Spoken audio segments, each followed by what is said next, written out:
It's really loud. It's not my intention. Welcome back to the Chammy, the only channel on YouTube where you can get a mostly professional tarot card reading from my haunted house in a creepy graveyard from a haunted chick like me with disgustingly cute dogs. Tonight's special is the 11/11 love reading. You can also get the $20 past, present, future reading as well as the $30 general. Every reading is only $1 per minute. What that means is that you can get 11 plus minutes, 11 plus cards. Same for all the other readings. It's pretty much just, what you pay for is what you get. You can ask up to 3 questions. Anything that you need to know is in the description and the pinned comment. Check out my music in the pinned comment. 5+ subscribers. I'll open the chat to free yes, no. Tell your friends, share the live, and 10+ likes. You can ask a free question to the spirit box when I open up that tonight.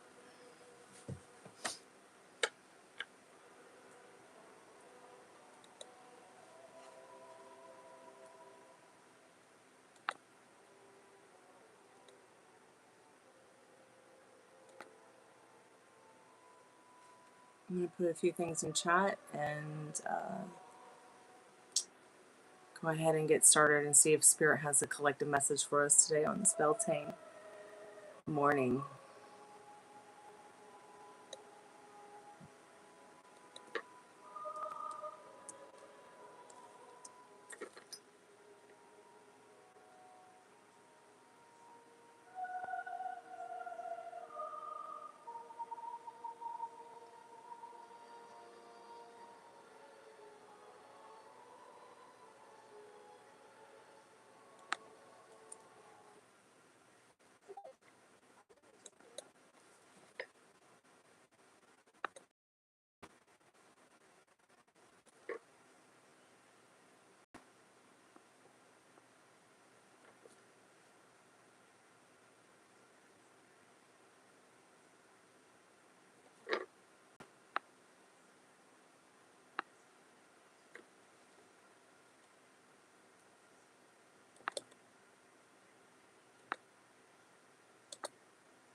Hey, Pammy.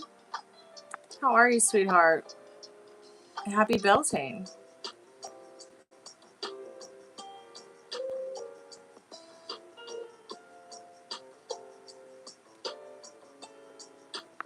It's just me and my happy music.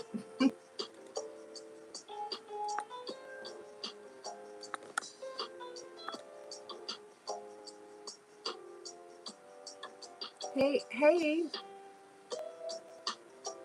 Let me see if I can make the chat bigger. I've lost my glasses, so I can't see anything. I'm blind. I mean, I can see, but it's like all the letters look like ants. Hey, Sophia. How are you, sweetheart? Welcome back to the haunted house. How have you been?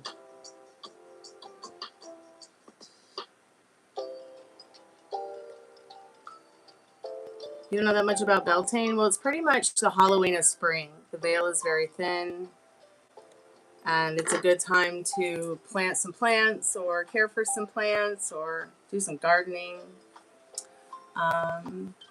Look it up. It's so cool. There is so much wonderfulness and the magic of belting.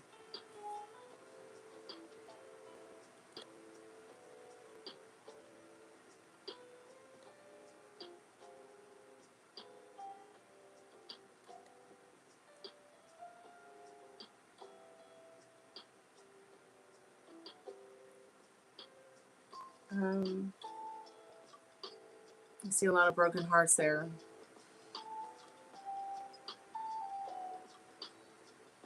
Hey Vion, how are you? Welcome to the haunted house. Help Manuela, please somebody tell me what they're saying. I don't have a translator up.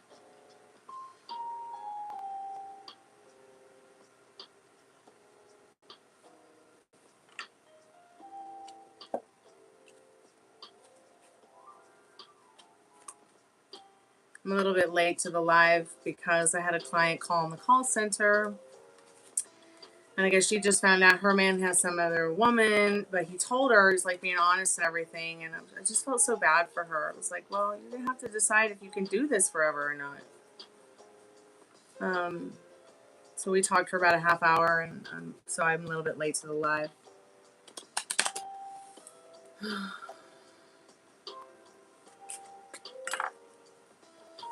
I'm going to get some cards to do a collective message, see what Spirit has to say to us today.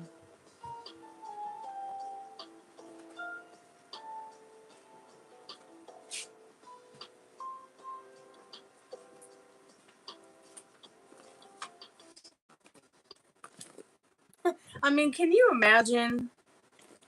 You're with a guy for like 5 years, and then he tells you that there's some other woman he's been taking care of, and that you shouldn't get mad because you don't understand the situation, but he doesn't want to tell you the situation. Like,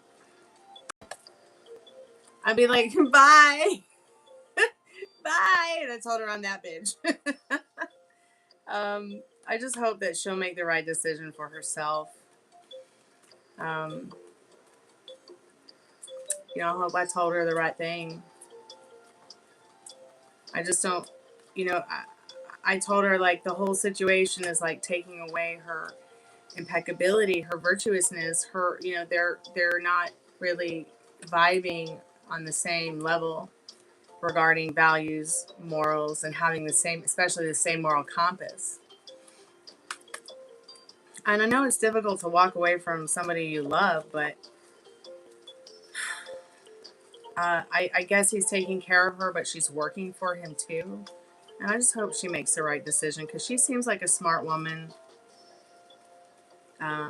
She seems like a nice person with a real good heart.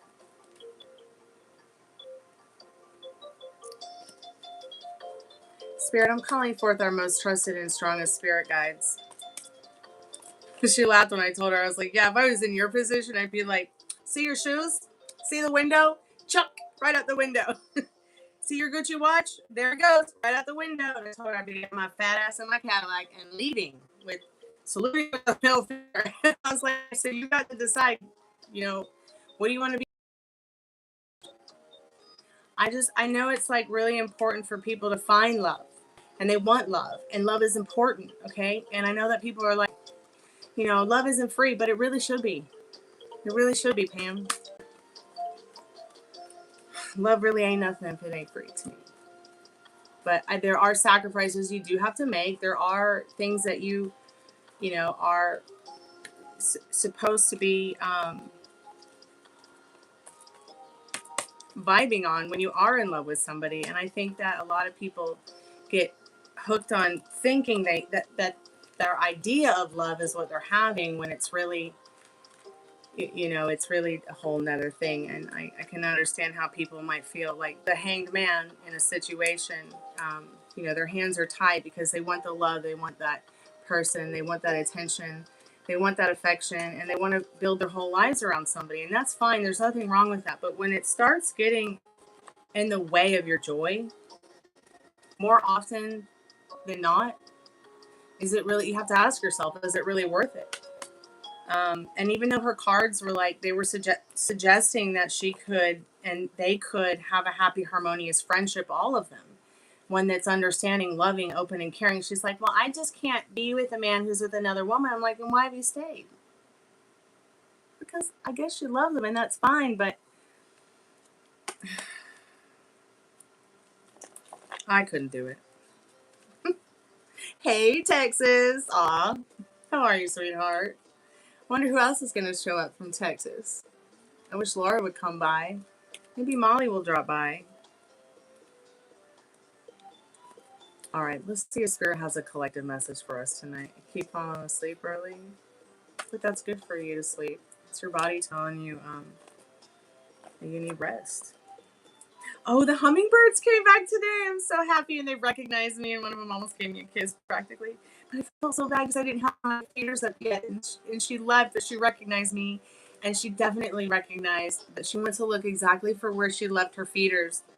I was like, poor sweet baby, I'm such a bad hummingbird mama today. But I'm so glad they're back, Tex. I'm so glad they're back, and they recognized me. So that was very, it just made my whole world today. Oh, I'm so good because my hummingbirds are back, and it was a beautiful day. It was really nice and just perfect Southern Gothic spring day here in Atlanta. Any hummingbirds your way? Hey, Aria, welcome to the haunted house. How are you tonight? Spirit, I'm calling forth our most trusted and strongest spirit guides as a collective. What do we need to know now? Tonight, do you have a special message for us as a collective message from our most trusted and strongest spirit guides tonight? Is this for anyone who might be in the chat, anyone who might come into the chat while I'm doing the reading? Maybe you're going to watch the replay later or come in the chat later and hang out. Yeah, I love hummingbirds too. And they need our help because their environments are getting destroyed, and there's not enough hummingbird wildlife rehabbers, and I really find that to be a little bit disturbing, but it is a very unique animal that isn't necessarily normally all over the place all the time, but when it comes summertime, they're everywhere in North America. Hey Sugar, how are you, sweetheart? You put the feeders in your backyard too? Okay, that's wonderful. Yeah, just don't forget to, I'm gonna be on your ass now about being a good hummingbird daddy now. I'm be like, Tex, it is 95,000 degrees in Texas today. You better be changing them sugar waters out. You'll be getting a spanking on the naughty step if you don't. You're burnt out as hell. Aw, sweetheart. I'm sending you a big hug, a virtual hug of love and trust, Sugar.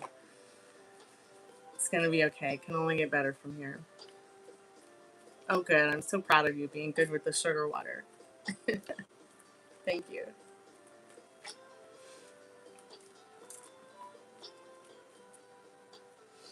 They come to the same place every time at your house. That's awesome, Firefly. I love that. I love that. So here's something that you might want to pick up for your hummingbirds. It's called Nectar Plus. I don't know where I bought this, but you might want to look online. It's for butterflies, bees. I need to get some more. This has just been sitting around since last year, but it's complete diet for hummingbirds, sunbirds, lorikeets, beetles, and butterflies. So I leave it out there for them. I put a little snacky treat out there for them. This is just their little special little snacky treat. I want to attract butterflies and all those wonderful, beautiful things. But it's called Nectar Plus, NEKTAR-plus. And it's just a high protein, kind of a high protein milkshake for all those creatures out there that need that supplement. It can get a little bit expensive, but if you buy it in bulk and put a little bit out there every day, it will really help supplement them. They've come back to breed, so mamas are going to need a lot of help because, you know, the hummingbird baby daddies, they're wham bam thank you mammers, so he won't be there helping her at all. The hummingbird female is complete solo and taking care of the children until they're ready to leave the nest. But yeah, so check out the Nectar Plus. There are other versions of Nectar Plus, I'm pretty sure. It's just a high protein milkshake for them. You don't make it with milk, you make it with water, just like you would sugar water. Our hummingbirds kind of like monarchs, where they go off in winter and come back in spring. Yes, sweetheart. Yep, they go off in winter. In fact, it's April 29th is the first time I've seen one since October 6th when she left and never came back until today, looking for her hummingbird feeder. I'm hoping that the hummingbird feeders I have, like I've got some that are not, they don't have the HD camera in them. I'm hoping to get another one so I can just, like, while I'm not here and I'm at school and work, I can just live stream the hummingbirds all day to you guys. I think that would be super cool to do that on some days. I think you guys would enjoy that. And then see also the other wildlife that comes by too. But I really wanna get another camera that will let me get more videos of them. And I'll go ahead and also any videos I take this spring. I mean, you know, I'm going to post the first video of the first hummingbird to come to the feeder tomorrow, which I'm super excited about. I got the sugar water made. I got all the hummingbird feeders cleaned. I'm excited. The whole like veranda and bird garden is ready to go.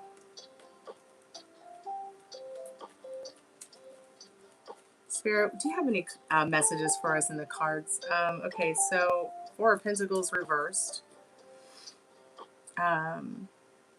9 of Pentacles, Justice, and the Sun. So maybe there's something that has gone on in your lives where, you know, this might not be for everybody, but maybe there's something that's gone on in your life that you're tired of looking back at it. You're done. That phase is over. Spirit wants you to take the wisdom from it in this 9 of Cups, the wisdom from what you've learned, the wisdom from the hard work you've done, that maybe you thought or felt like your wish fulfilled wouldn't come true because you went through like this battle, or you went, you know, like you wanted to leave, you wanted to come back, you wanted to go somewhere else. You were kind of blurring the lines of your life in this Four of Pentacles. But Spirit says through that understanding and the wisdom that grew through that time, your wish fulfilled is coming to fruition this spring to bring you justice and more balance, more integrity to your thoughts and logic in this justice, and more happiness in the Sun card. Let's see what the card is on the bottom of the deck. Reverse 7 of Wands. Yeah, it's like life is getting a little bit more comfortable and you are getting a little less defensive about the things going on. Purging more of the toxic stuff that maybe you witnessed that's not necessarily happening to you, and taking more breaks to refocus on yourself instead of staying focused and observing on what doesn't serve you.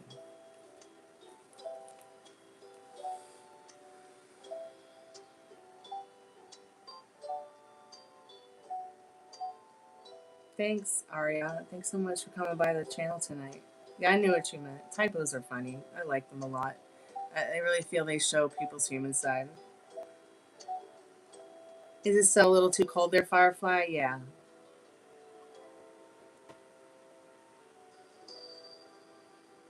Hey, Ari. How are you tonight, sweetheart? It's good to see you, babe.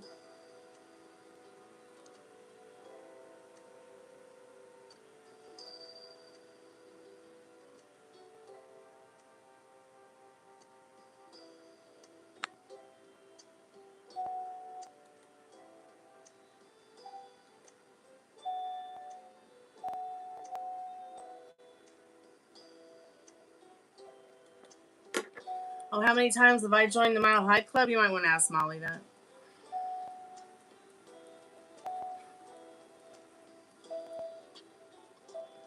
Pretty sure she'll have an answer for you. I don't get on planes.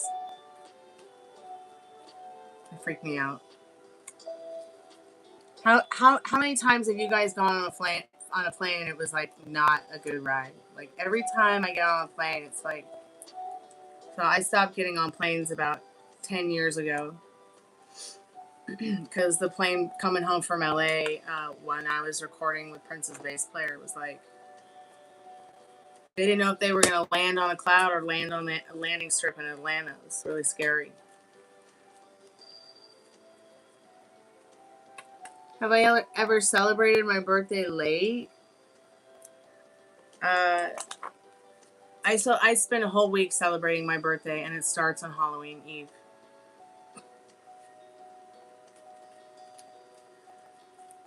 Actually, yeah, it starts on Halloween. Yeah. How about early?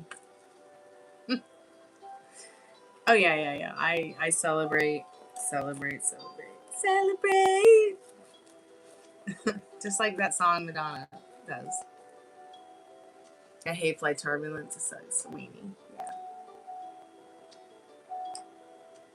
Yeah, I'd much rather drive. I love driving, even though it scares the shit out of me.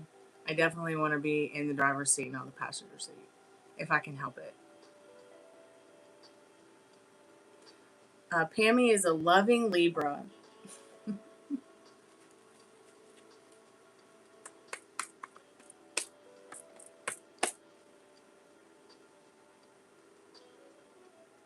My fairy goddaughter Aries, and she's an Aries, and I think. Oh wait, no, she's a loving Libra. That's right.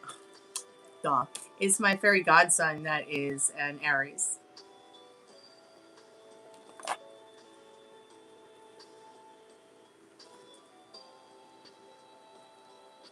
So I'm so happy today because today I'm opening my website and I'm going to start working on it more, and I can't wait to share it with y'all.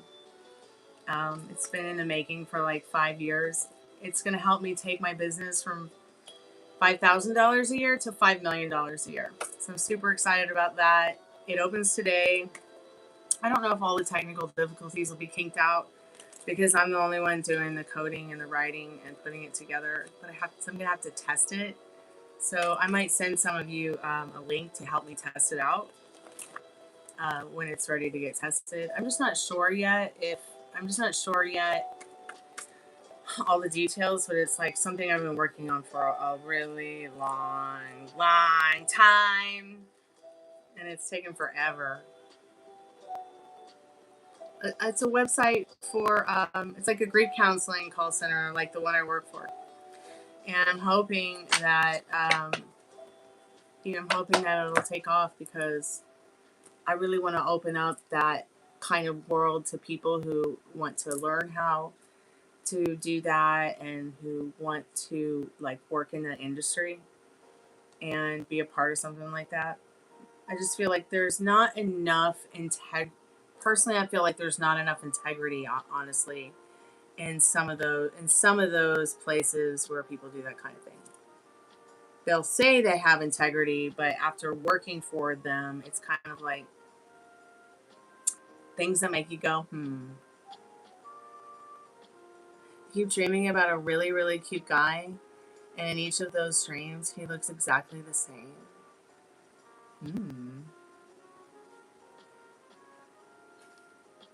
kind of sounds like when I dream about Kurt Cobain. Are you sure you ain't dreaming about Kurt Cobain?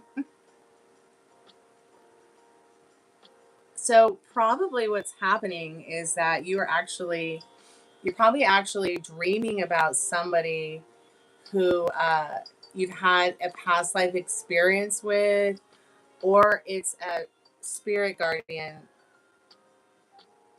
Why is your message being automatically held for review? I'm so confused. It said these dreams would be, but also romantic. Well, I won't say that other word. It could be a spirit guide. It could be a ghost. It could be your person. But this is like how our spirit guides and our people and the souls we're connected with, this is how they come to us is in dreams when we're in that other reality. I don't think it's mental garbage. Maybe you want to draw a picture of him because maybe he's out there.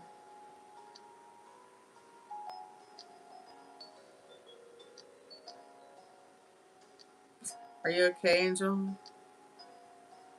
Somebody give her some nature's value.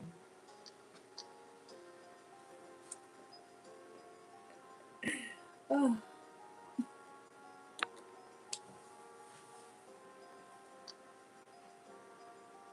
Oh, that's so interesting that you've seen someone from high school that looks very similar. Well, maybe go get your high school yearbook and try to look him up. Maybe there's something about them. They're thinking about you, remembering you. So they're coming through telepathically or spiritually or lucidly.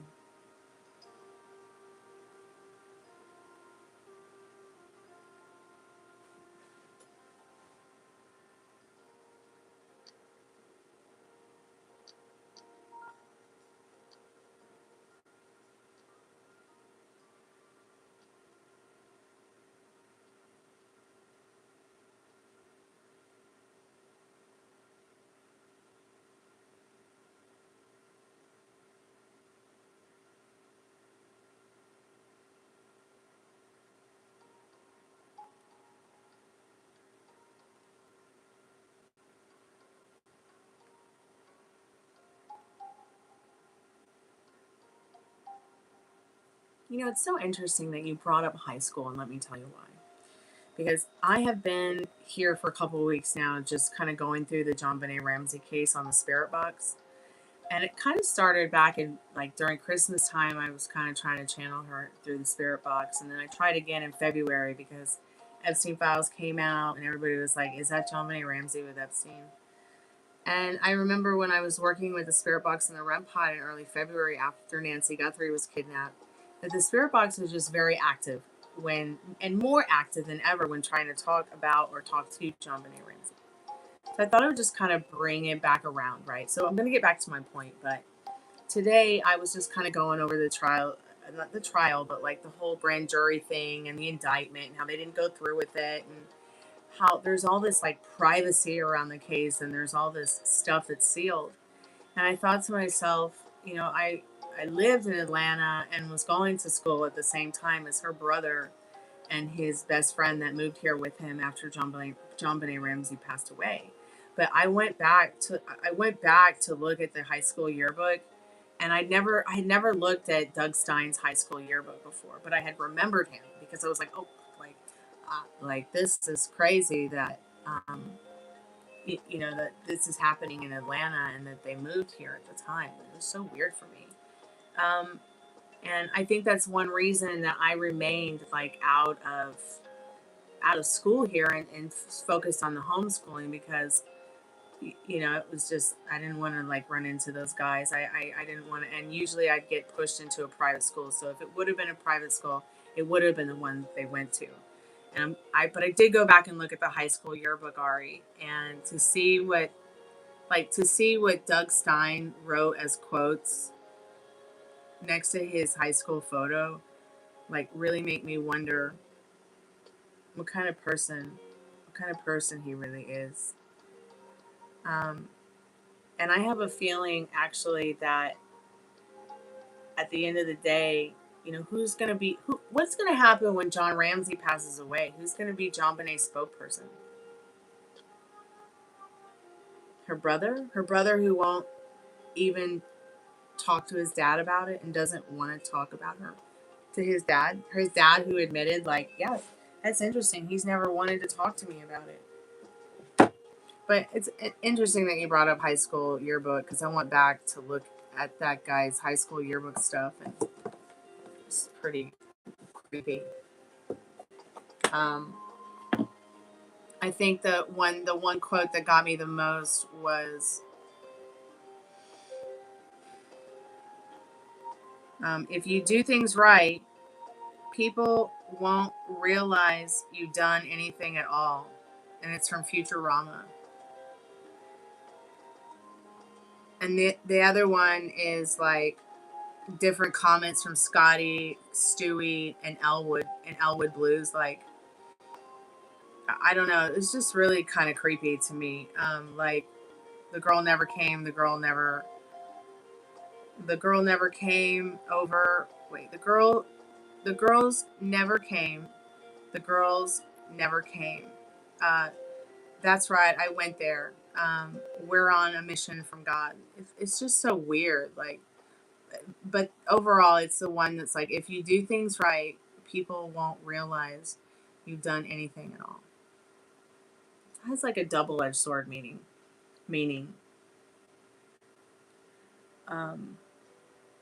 But my first thought when I was a kid and that story was on TV was, did they ask the kids? Did they talk to the kids? The kids probably did it. I'm sorry, but I've been a kid. Kids can be meaner than adults. They can be.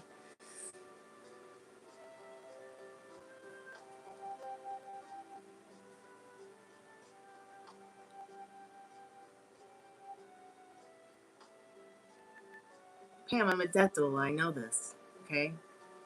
I know this. Firsthand. But see, Doug Stein was not her brother.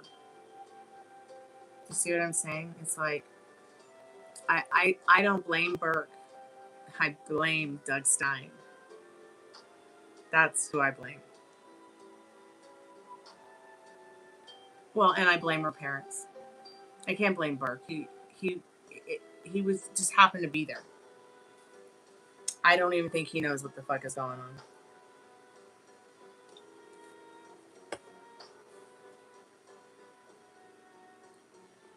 I think Burke is too scared to find out. I think that he's. I sometimes wonder, like, you know, we don't know. We don't know what, like, you know, the parents told him growing up. We don't know how Doug treated him growing up. We don't know how they're treating each other now. I mean, he could feel like, you know, if he brings it up, what if Doug does it to him too? Or whatever little kid that killed John Bonet does it to him too, whether adult or child. He could be feeling that way. But I definitely have a really bad feeling it was kids that did it. Kids. Another thing, you know, I don't understand why they call it. First, it was unknown male DNA number 1. Now they're calling it foreign male DNA 1, and then they brought up that the person might be Chinese. Can't they tell just by testing the DNA? Yeah, they can. So, who's Chinese in Boulder, Colorado in 1996? But at the same time, it's like if we all were to believe the intruder theory, and that was the only theory we believed, why is there no intruder? Why haven't we found them yet?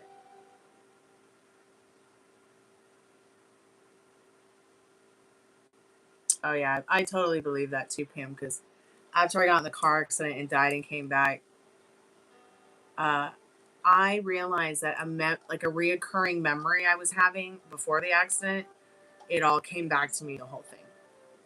And I had been suppressing it for years. And that's just, and when it comes to something like that, that's shit you take to the grave. So I can totally like relate with what you're saying, yeah.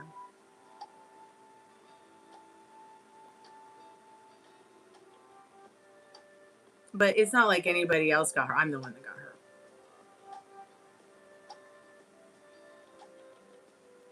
But it also, like, it gets to the point, like, where it's just you become comfortably numb with your pain.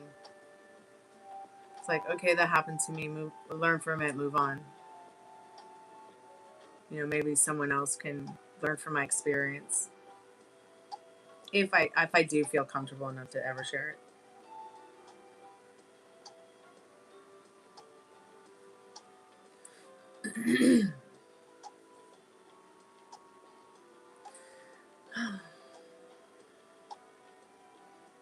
But yeah, I don't know. I just feel bad for John Ramsey. I think that I don't think that he knows what really happened. I think he just went along with everything.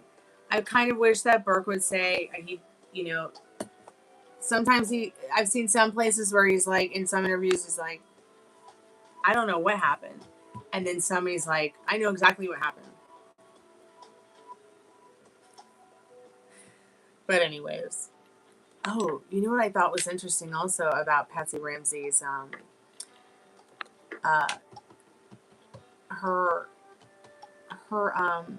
oh, I'm having a brain fart. There's this inscription on her tomb. That's right, inscription. So inscription on her tomb. It says her something about love, faithfulness was in parentheses and something else. It was just kind of cryptic. Like, did I take a screenshot of it? I think I did. Oh no, that's my dog. Maybe I didn't take a screenshot of it, but there was just something on her. There's something about her tombstone inscription that kind of ticked me off in my thoughts and my logic about things.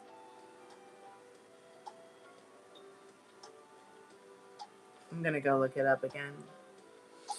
It's strange because they can do a DNA test on you and kind of track down distant family. Yeah, so I don't understand it either. It makes no sense. They're lying to us, or they're lying to him. because you know there's court documents and there's police files and things that are sealed that they won't let John Bennett Ramsey see. And he's been petitioning for years to get that DNA from them, get those sealed things from him so he can have other people study it and test it. And in Boulder, Colorado, police won't give it to him. But for years, it's almost as if you don't believe the intruder theory, then you're just as fucked up as the Boulder police are. I mean, pardon my French, you know, I just feel like I just feel like there's some things that some things about this case I just trying to wrap my head around it is really it's a lot. I've never, for someone who's studied like the last 2,000 years of plus of history and can pretty much talk your ear off of it till you fall asleep. I don't think I've ever seen anything so clusterfucked, pardon my French, as the John Benet Ramsey case. And what feels very similar to the John Benet Ramsey case, even though it's a more of a medieval time case, is once again King Edward IV's children, his two boys that were locked in the Tower of London and went missing, found buried within the walls of the keep many, many years later. And they wouldn't, the monarchy wouldn't let anybody DNA test the bones because they didn't want to have shame on the family that the family themselves killed the children. Or somebody in the family had the children killed, or something to that effect. 500 years. And it took 500 years for them to solve that mystery.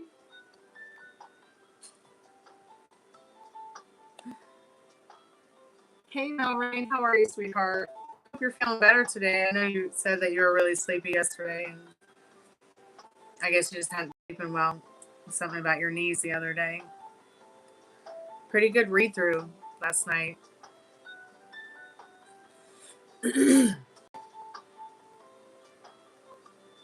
Yes, yeah, you're very right, Pam. They've used the DNA in murder cases to allow them to the family to find. Yeah, I've seen that, definitely. And that's what doesn't make sense with the Ramsey case.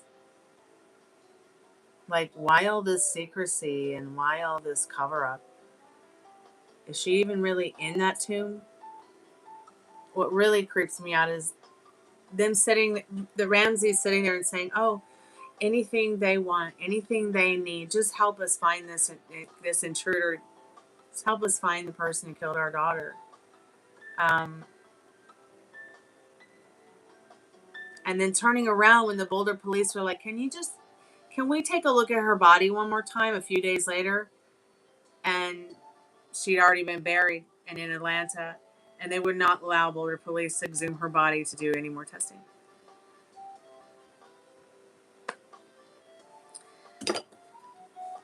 What? Are they sure that was even John Benet Ramsey? Now, I know there's a lot of stupid conspiracy theories around the fact that Katy Perry is John Benet Ramsey, which it's not. And the fact that she'd be so shallow to fucking be like, yeah, maybe I am, really pisses me off. But beside the point, I sometimes wonder, was that really that baby? You know, did they compare her DNA to her family's DNA? I mean, I'm sure they would. Would they miss that? Would somebody miss that? Or would they just assume that that was her DNA and that was their daughter because they said so? What if she really is that girl that wrote that diary about having Epstein baby after baby after baby that was taken from her? What happened to that girl? Blonde hair, blue-eyed? I don't know. I don't even know what she looked like or what her name was, but she wrote everything in code and she was kept a prisoner. Then it's like, you know, seeing those pictures of that woman that looks just like Jelaine from the profile holding John Benet Ramsey at a pageant. Then going over and seeing the Madeleine McCann intruder and it looking just like Ghislaine Maxwell. Things aren't always as they seem. I mean, now they're talking about how Epstein has some suicide letter that's been kept in some vault. Like, you think I'm gonna believe that? You think I'm not, like, do they think we're that stupid? Do they think that humans are not, like, other human beings are gonna be like, I guess they do. I mean, there's so many sheeple now. I'm sorry, I can't believe anything anybody says anymore on TV, and but in regards to the news about Epstein. I believe more that the sky was falling first. Where are the rest of these cards? What did I do with them? Oh yeah, they're over here.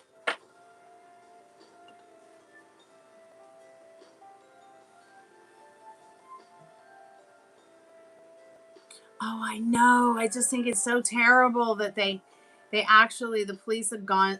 I think that's so terrible that they decided, they chose not to. Like, why? Why would you do that? Why would they do that? What's up with that? But maybe it was the police's theory of, well, let him go, let him grow up, let him have their freedom for now. We'll get him someday.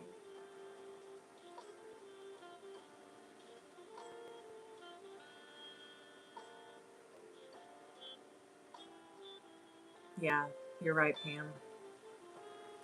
I mean, obviously it's been going on a long time, and the saddest thing is that excuse me, seeing that so many wealthy corporation billionaire-esque type of people use modern day slavery to stay there.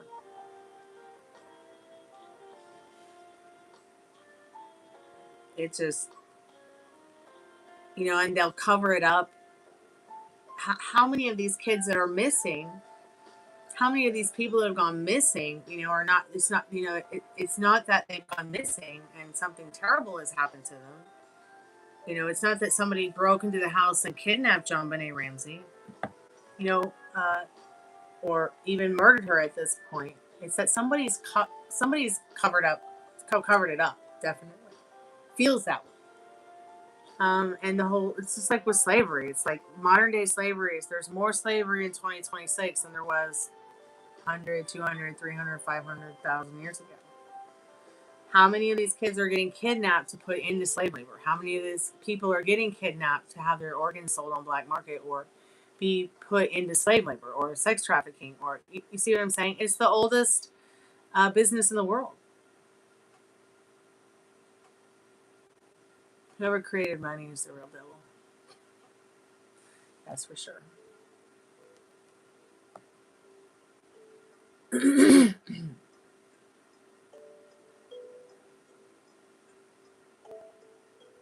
Well, that's okay. Let Canada laugh at us or make fun of us. I don't care. Blame Canada. I just don't know what to think about it, Pam. I mean, one day it's one thing, one day it's the next. And nobody's pissed off enough to do anything about it. We're just sitting around going, let's wait till midterms. And now they're ruining that too.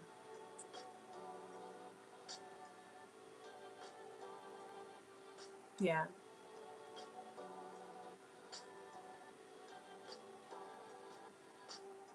Do you think sometimes that the evil stays and looms because we observe it? The Council of the Universe will teach you that, you can move a mountain with a cup of water. Okay, but how are you observing that when you do observe it? So if we observe the evil as the mountain, it can very much feel impossible to move that evil with that cup of water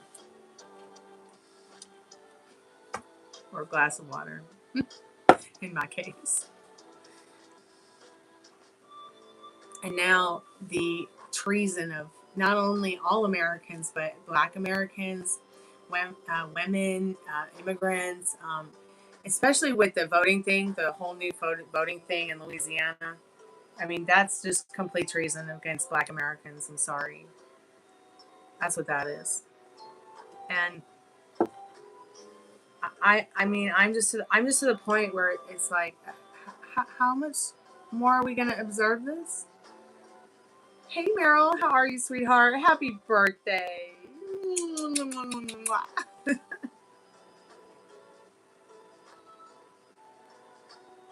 okay, yeah, let's cash in your BOGO from Tuesday. I'd love to do that.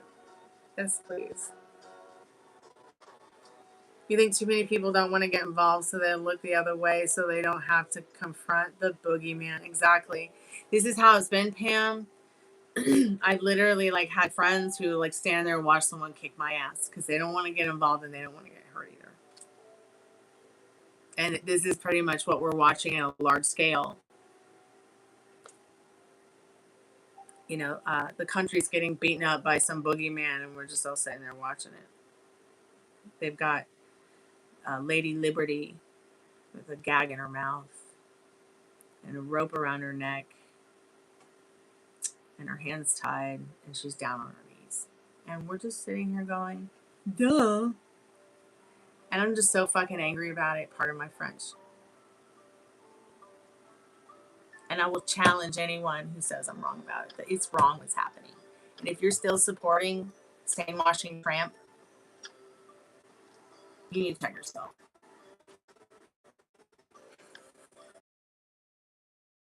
Excuse me. Let me say it. 8647. Trump is a fascist. Do I look like I give a fuck for saying that? No. I have the right to freedom of speech. It's actually a birthright, being an American citizen. But see, the thing is this, some of us realize that our voices are more powerful than them, but not all of us do. Because many people live in fear. Me? I don't know anymore. How much time have I got left? I don't know. But I ain't gonna keep observing this fucking, that's for sure. I'm definitely not going to keep observing it. I'd love to talk about it. If anybody wants to talk about it, I'll help you guys through any kind of trauma or grief it might be bringing on you to help you purge it. But we really need to focus on remembering what normal feels like to us and keep normalizing it. And try not to get this in the idea that this is any kind of normal, because it's not. And if we keep observing this abnormality, that cup of water is going to dry out and that mountain of evil is going to keep getting big and the council of the universe is going to just keep going, oh man, fuck.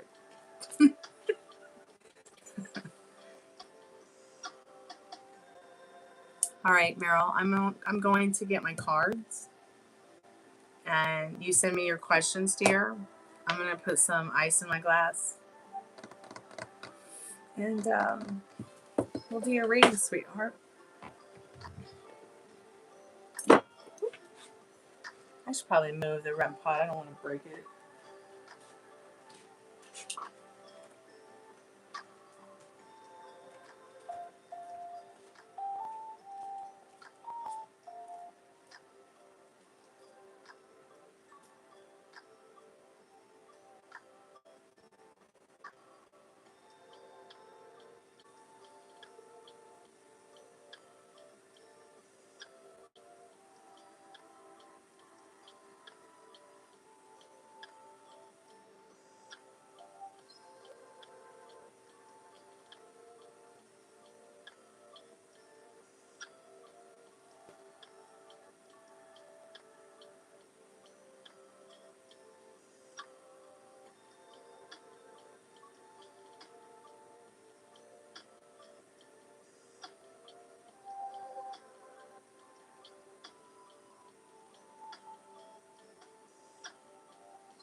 The dog is sneezing. I mean, snoring. It's so cute.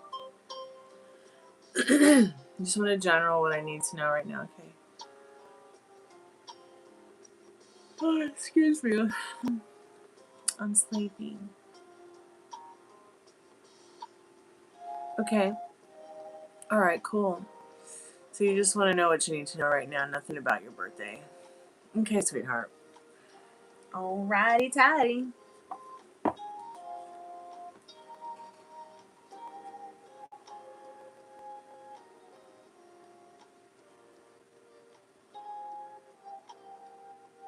keep hearing this crazy, like, vibration through the house. I don't know where it's coming from. Kind of sounds like when you have a guitar amp and somebody unplugs it and it makes this really loud vibration noise that's annoying. Spirit, I'm calling forth Meryl's most trusted and strongest spirit guides. What does Meryl need to know right now about this moving situation? Well, yeah, we know that it's a little bit emotional and burdensome. But what do we need to know that we don't already know about it?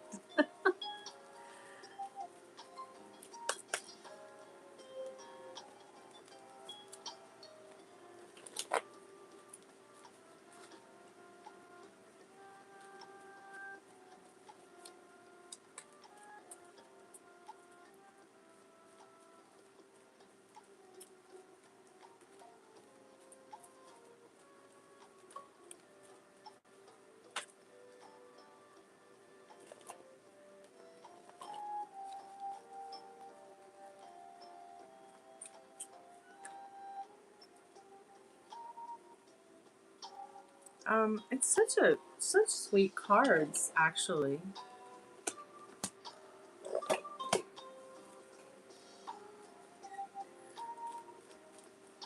It's almost like Spirit saying, what you need to know right now about this move is it's going to allow you to literally move away from the things that feel burdensome and don't really, make you feel, as feel like you're very stressed right now. You're really like, you got to calm down.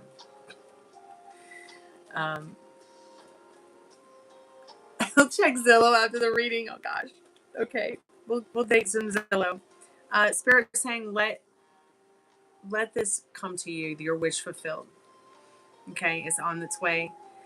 But you got to turn your back on the things that aren't serving you right now. Any kind of fear or thoughts that you're not going to get what you want, or any kind of fear that like feels burdensome, just let it go. Your wish fulfilled is coming, and it's so kind of cool because like I kind of wonder if it is 8 of Cups and it is the full moon we're about to have today. I sort of wonder if the landscape in this particular picture has something to do with your new home. I know it's palm trees and a beach, but it doesn't necessarily have to be palm trees and a beach, but maybe closer to a lake or water or something like that. You need to know something about water and trees and the nature around the place that's coming forward to you. So, what do you want your new place to be like? What do you want it to look like? Where do you want it to be? How much rent do you want to pay? How do you want the people you're dealing with to come forward and act towards you and your situation? Like, you're so fucking powerful. Choose and let it play out and go with the flow and um, I know it kind of feels like IKEA directions right now. But let it process. Let the universe work it out for you. Because you're gonna be in a houseboat. That might actually be nice.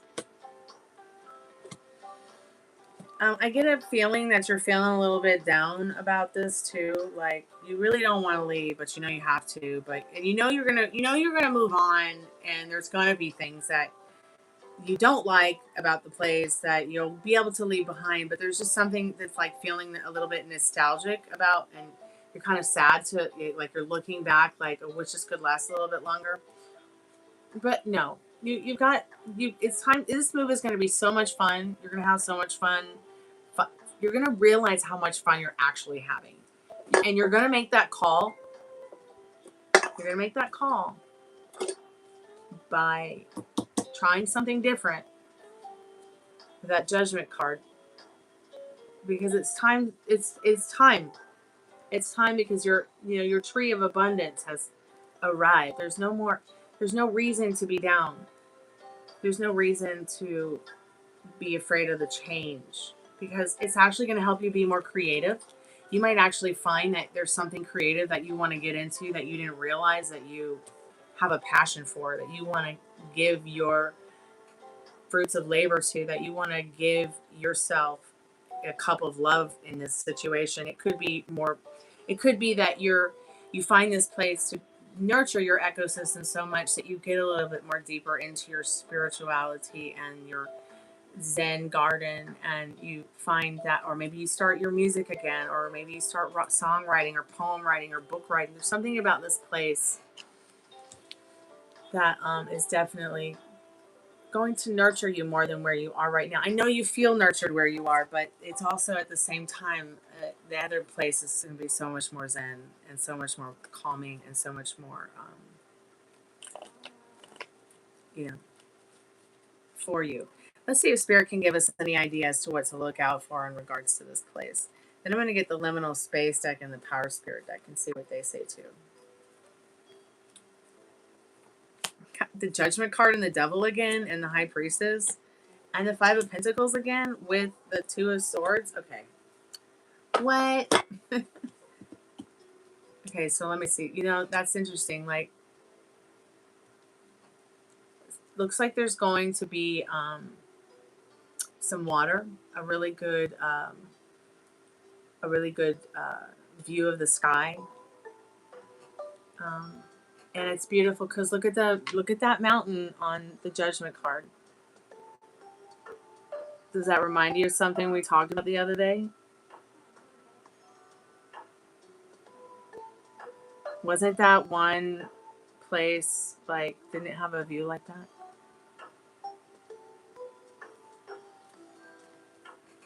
But it will be earthy. It'll also be very earthy, and your neighbors will. It seems like your neighbors and the place around you will have this magical vibe to it. That's like, you'll feel it when you see it. You really will, and you're gonna have to choose. Like, it might not just be one place. It could be about 3 different places that you have to choose from. But you're gonna choose the one that really nurtures your ecosystem. Will it be cheaper? I don't know. Will it be more expensive? I don't know. Let's see what the Liminal Space deck says about it.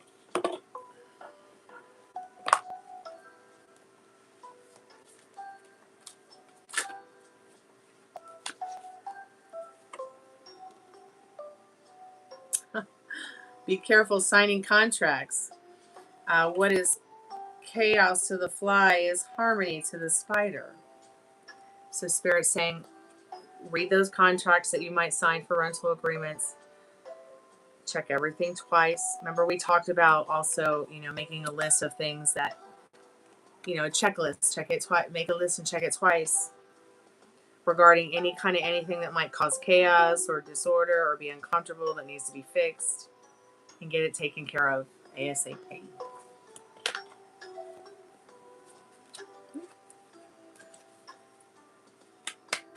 Hey Juanita, how are you, dear? Welcome back to the Haunted House.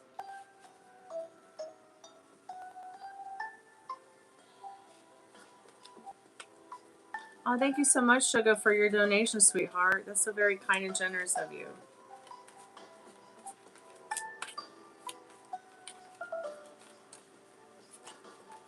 Spirit, is there anything else that Meryl needs to know about this situation that they're in with home and finding a place and whatever they need to know right now? It's a mood.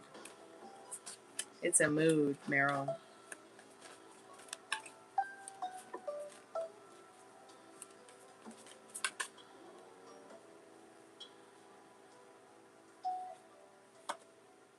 What a time to be alive.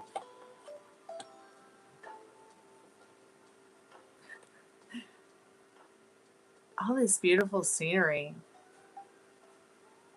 Do you have a lamp like this, Meryl? I think Spirit's also saying in that what a time to be alive card that whatever that scenery is around your home, if it makes you feel right, go for it. Does this make any sense? Look at House more 70s than this one.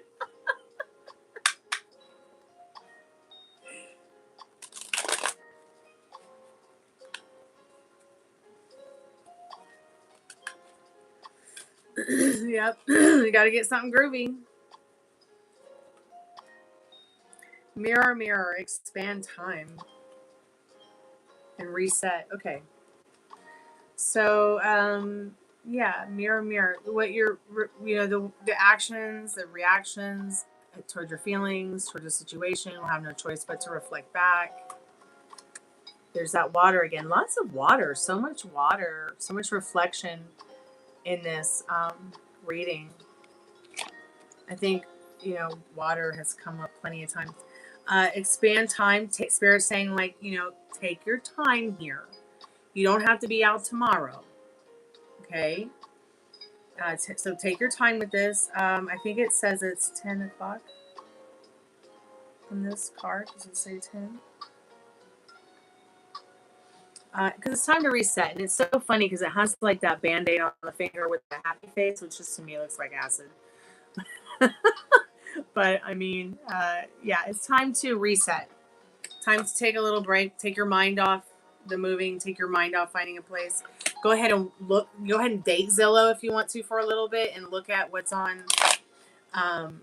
Look and see what's on the Zillow app. And send me some stuff too if you see anything that's cute. What I worry about, Meryl, is that there's only so much availability. And they know that.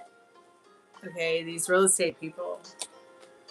So they drive the prices higher because they know people are desperate to have a place to live because they don't want to be homeless. But I guess I just worry about those particular places being like the only options. Not that they're bad places to live or anything like that. I mean, they look great, but I'm just worried that if that one place was 40 days, what about all, like, is everything else going to be like that? And I'm sorry, but there's so many places there that you're right. It's just people that are using the apartment for a storage unit for their crappy furniture. And then charging an arm and a leg for it. It should be against the law. You should be able to rent any of those apartments and be like, don't want your crappy furniture, move it out. For $2,600 a month. It's crazy. You know what's interesting though? 3-bedroom, 1-bath house, 3-bedroom, 2-bath house. Here in the South, you can get a little McMansion.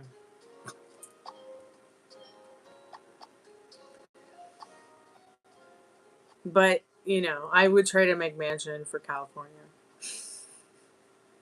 Especially, you saw that. Did you ever see that house on Zillow that I showed you? Like, where I said we should all move to this house in LA and just, like, start our own TV show? The house was so beautiful. I want to live in it, Meryl. I want to live in it so bad. $10,000 a month in Hancock Park at a 10-bedroom house with a pool and a hot tub. Hey, you live in Louisville? Hey. One of my best friends is from that area.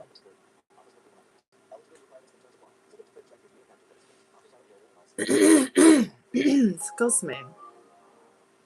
Sugar, I just need a little 2-minute break and I'll come back and do your reading, sweetheart, okay?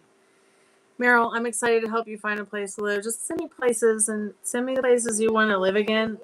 I mean, they might be still there on Zillow, And I'll go back and look at the ones you already sent me. But I mean, like, if there's any other places, like, you might want to try and look. I mean, I don't, like, see you moving to Mount Shasta or anything, but seeing that big mountain made me think of that house I was thinking about moving out when I was thinking of moving to Shasta. I think I sent you the picture of that beautiful blue house in the country with a view of Mount Shasta. Why didn't I go? Why did I stay in the haunted house? Not go to a new one? No, I'm not friends with your ex. She doesn't live in Louisville. My friend is a girl. Is your ex a girl? Also, my friend has been married a very long time, so.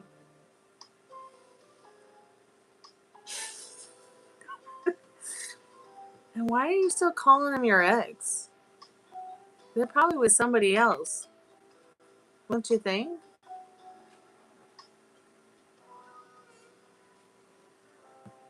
All right, well, I'll be right back, you guys. I just need a little break. Sugar, I'm going to look at your questions now, okay?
I'm back, sugar.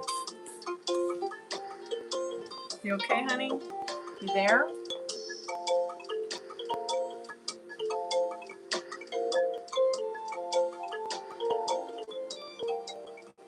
All right, let's go ahead and get your reading taken care of, dear.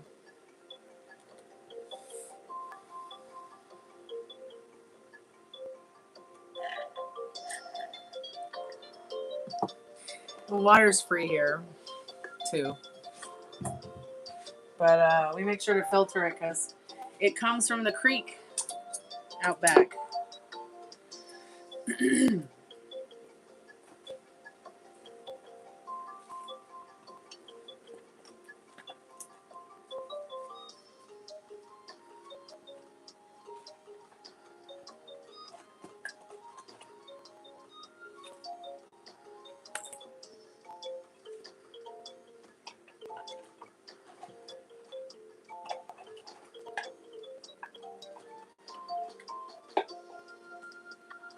I was going to get you a Power Spirit deck card, Meryl, but I will get it for you and just send it to you later.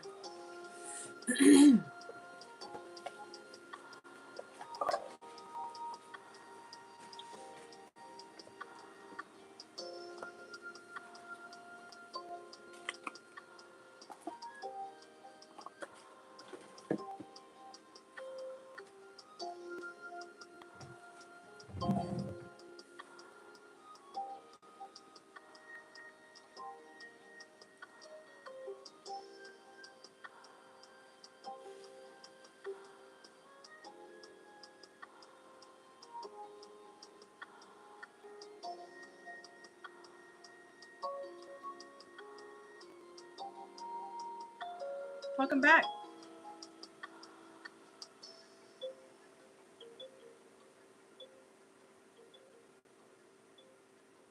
Okay, I'm going to go ahead and pull out all the cards for your questions, and then we'll go over them.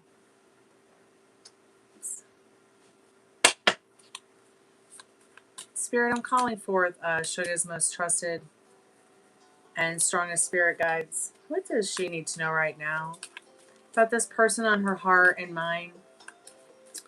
What does she need to know about this person's feelings and thoughts? Hey, Frank and Dad.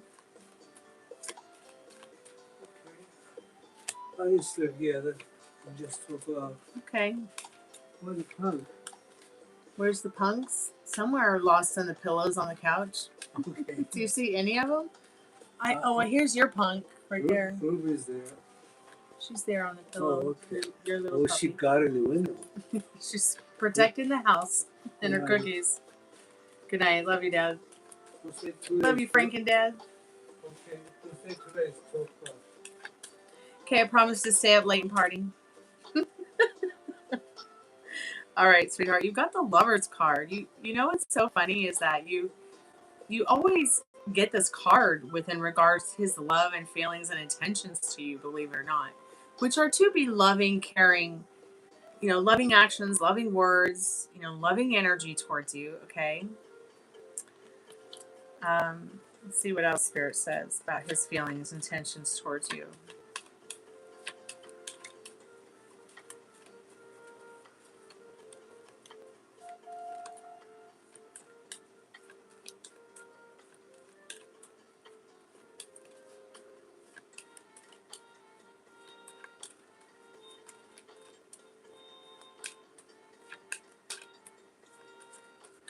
Not getting too much energy from that deck anymore.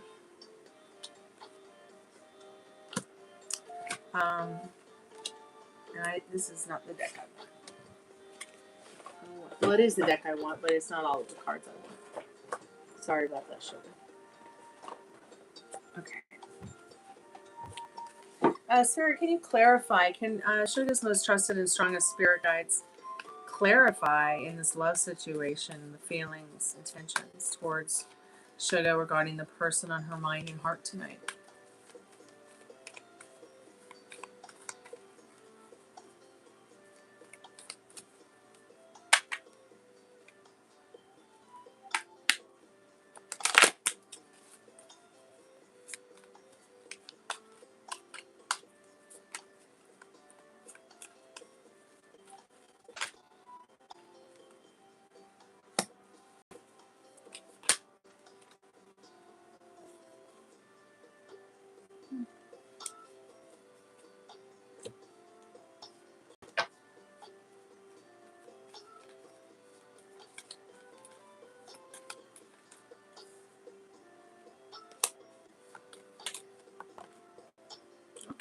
take those two. Do want to clarify the Lovers. What is that annoying vibration through the house? I mean, does someone have like a gargantuan giant dildo? The fuck? Pardon my French, but it's been going on all night off and on. It's really annoying. Romantic love, yes. There's definitely romantic love here. But there's also childish actions being taken place in regards to the situation. He is one big fucking baby man right now, honey. I'm sorry to say that, but it's just the truth. And we're going to get more into what that's all about, too. See, reverse strength. Is he feeling insecure at all? Still, Spirit? Is he I'm just asking for myself. I'm not trying to take away from one of your questions at all. Yeah, he's just not a happy bunny. But he really wants to strive to loving actions, loving kind words, and being a loving person energetically towards you. Reverse world, reverse tower, reverse fool, reverse strength. This is not a happy bunny. This person. In fact, this person is going through so much pain and grief, they often wonder how many people around them are actually genuine with their thoughts, feelings, and intentions, or if they're just saying the things they're saying to get attention from him, to get anything they can from him. Family, sister, mother, brother, and also the comfort that he wants from somebody. Like, he can't get the comfort he wants from somebody because he's feeling insecure. And he can't just go ask his sister or his mother or his dad to rub his foot or his feet or his back or take care of him in that way, because that would just be weird. And it's definitely, I don't know why I'm intuitively picking up on this, but it's like, it's not like the way it was when he was a kid and he needed somebody to take care of him. Now he has to take care of himself. And he feels childish in the fact that he didn't go through with finding a partner so that he isn't alone through this. So he is being a little bit immature in his thoughts and feelings. But you guys have had some kind of past life relationship. Okay. And you both are, maybe you guys don't realize that. Okay, Spirit doesn't want me to use those cards anymore. But you have known each other before, and I have a feeling that that's why it feels so sharp and deep to you without you really realizing it. Maybe this is just going to wake you up to some kind of past life connection that you've had with him. And maybe it's some kind of karmic thing where it's like, maybe you did a lot for him in a past life and he owes a debt to you, or vice versa. Okay. But your love story is being affected by children. But since there are no children here, okay, what it is being affected by is the childishness. That's the immaturity of not being able to respond properly, not being able to kind of set the wind sails for the love story. Not, it's kind of like this person just, they're just not sure where to take it, because look at the, they've laid it to rest for now, because it's sort of driving them crazy too. With the thoughts, the feelings, and the tensions, though, it's still to be loving, kind actions and that kind of energy towards you. But I'm clarifying it in the laid to rest. Let go of lingering disputes and make peace together. But I see you personally lingering and not laying it to rest. Because of how difficult it is for you being processed to process. Well, I really like this guy, and it's really not going where I want right now. And it's as if you don't have hope for it to go somewhere in the future because it's not feeling as good as it used to be. And now it's like you want to keep feeling that goodness, but you can't even give it to yourself. And that's okay. You shouldn't have to give it to yourself right now. You should be giving yourself the nurturing that does feel right to you, that does feel like something you're capable of. But you don't have to have an icy goodbye. This card also says icy goodbyes amidst unclear paths and frozen moments. The hardest choice is leaving, okay, for clarity. And we've been talking a lot about this. Like, how long can you, sugar, keep doing this? How long can you keep hurting yourself the way you are by not accepting the fact that this is going somewhere. It's just going to take a little bit longer to get to your destination than expected. And it's okay that you're purging all these things, the cards say here. And also this Lover's card is for you. And these other upside down cards are very reflective of you too. In the fact that it's okay to let go. You're not losing anything. Okay, he's not going anywhere. This Lover's card is so bright and beautiful. And he does want to take your hand again and help you understand. The cards are not going to lie to you, but he is very much not a happy bunny. But the positive note is that he's still willing. He's, sorry, the Lovers is upright. He's still willing. But once again, he's very down about his body and his foot and everything that's going on with the pain and the suffering of that. And it is affecting him mentally in the fact that his headspace is like, does anybody really love me, or does everybody just, he's feeling insecure, honey. It doesn't mean that he's judgmental of the fact that he thinks people are really like that. It's just that he's very insecure right now. So let's see what the other questions. What loving actions? Oh, excuse me. What actions should you take towards him? Okay.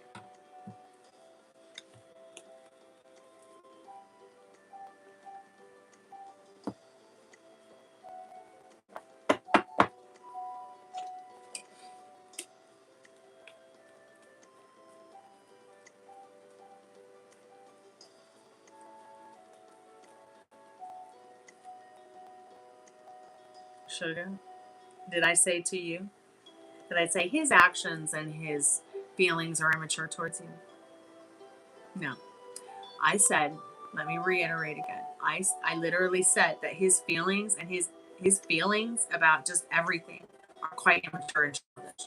Being insecure, okay, and acting like a baby man in the fact that he is not so sure about how everyone feels about him, what their true intentions are, and if they're actually being genuine because they really care about what he's going through, or is it just they're acting that way so they can, get dad to help him, or get sister to do something for him, or get mom to do something for her, or his friends do something for, what I mean? He's just kind of in a headspace where, he's just not so sure about everybody right now. But his intentions towards you and his feelings towards you, like I said, are to be loving. Okay, show loving actions and loving words. He has no ill will towards you, Sugar. Stop making it into that story because that's not happening. All right? If anybody has any more self-hate for anybody, it's him having self-hate for himself because he can't move forward with this right now because he's in a mental phase where he's physically, he's mentally shutting down because he's physically not okay. His foot is practically broken. How can he date you with a practical broken foot? How can he date anybody? How can he do anything properly? He needs physical therapy, okay? He needs rehab, and he needs time to heal. But he can't do all that, unless he can feel strong and secure about who he is again through the people that nurture him like you do and his family, all right, and his friends.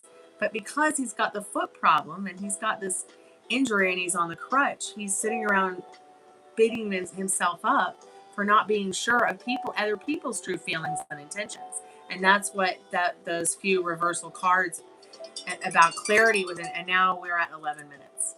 So I've spent all this time asking those questions, and I have no more time to ask the other questions. I'm sorry. I should have put all the cards out and then we talked about all of them. But actions that you should take towards him, I really think that the actions that you should take towards him is get a good night's rest and refocus on yourself and keep doing whatever it is you're doing that feels good. In this Ten of Swords is saying, you are feeling pretty beat up, but you're doing it to yourself.